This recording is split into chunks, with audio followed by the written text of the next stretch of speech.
life will never be the same as we know it. The gospel is the good news. It's the good news about God sending his son Jesus, who came to triumph in this life,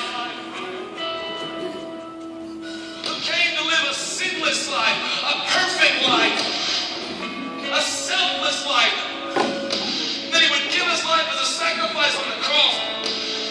But he did not just die. He rose again on the third day. Resurrection is what makes the news good.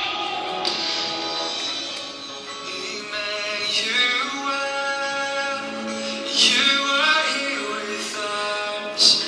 You are here with us. Unfailing love, you